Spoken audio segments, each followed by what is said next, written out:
In a sport of hard facts and bottom lines, we've got the figure of Bryan Cox, a self-proclaimed role model. The Miami Dolphins linebacker has racked up over $38,000 in NFL fines in the last 3 years. As good a player as Cox is, two images of him endure: his uplifted fingers and his angry, spitting face. Each incident aimed at the fans of the Buffalo Bills. And with the cosmic irony that can be the NFL playoffs, Cox returns to Buffalo on Saturday, just 13 days removed from his last spectacle there. Tom Jackson talked to Cox several days after the fighting and spitting incident.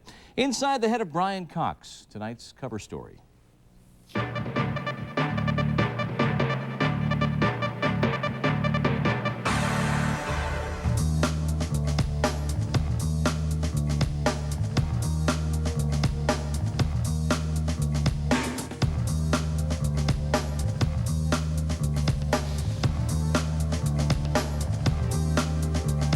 Were you ashamed of anything that you did on Sunday? No. I've been ashamed and embarrassed about some things that I've done in the past, but on Sunday, no shame at all. If coming to the rescue of my teammates, if playing the game as hard as I can, if spitting as to say I don't care what these people think and who says what about me, if there's something to be ashamed of in that, then I'm wrong. You know, but I'm not ashamed. But you don't condone the spitting. I'm trying to understand if you condone the spitting. I don't care less about the spitting. I didn't spit on anyone. I didn't spit in the stands. And I think the perception of what was said on your network, that I was spitting at reporters and fans and all, that wasn't the case. I just simply spit on the field as to say, to hell with all you people. That emotion, when you were coming off the field, it looks like pure, unadulterated hatred. I don't know if it's that strong, but I definitely have a strong feeling, a dislike towards those people and that stadium. 2 years ago, Buffalo was the site of Cox's infamous hand gesture to the fans after he was harassed during pregame warm-ups. He subsequently sued the league, saying he was forced to work in a racially hostile environment, a violation of the Civil Rights Act. The case was dismissed this July with a court ruling that Cox was the prevailing party, requiring the NFL to pay his legal fees.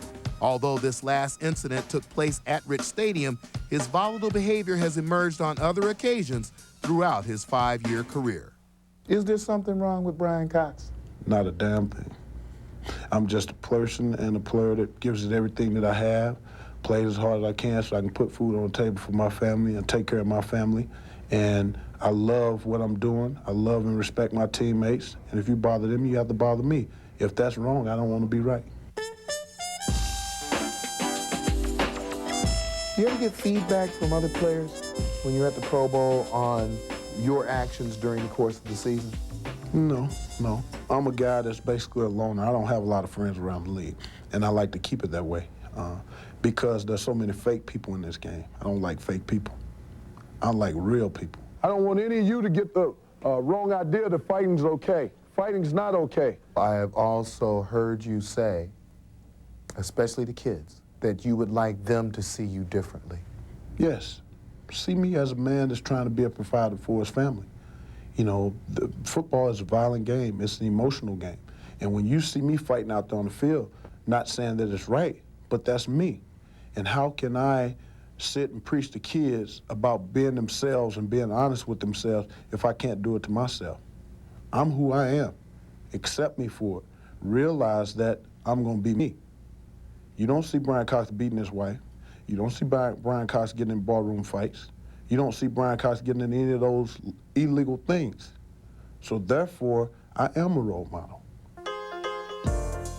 I'm taking a lot of abuse down here right now, but when it starts to get to my kids, it becomes personal. My 12-year-old, I sit her down and I say, babe, look, this is what's happening. You know, like a radio station down there said, made some comments that I was gay and my wife was a lesbian and I'm gonna marry a man next month. And she gets riddled by that stuff at school. And she comes home and she's crying for probably 3 or 4 days. And I sit her down and I just say, look, everything will be okay. I'm not gay, your mom's not a lesbian, and I'm not married to another man. You know, but I can laugh about it now, but I was so mad when that came out that I had to laugh about it. And so it get to the point where I get tired of her having to defend me to people at the school. And lately, yesterday, she came home laughing finally. She said, Dad, they said Dolphins ought to cut you and get rid of you. So she came home laughing. She said, Dad, you got a rough life. I say, well, I asked, I said, well, do you love me? She said, yeah. I say, well, everything's all right. When Bryan Cox and the Dolphins return to Buffalo on Saturday, they will be traveling with extra police protection. What about Cox? Well, his teammate J.B. Brown offered this advice. His best bet would be to keep his helmet on.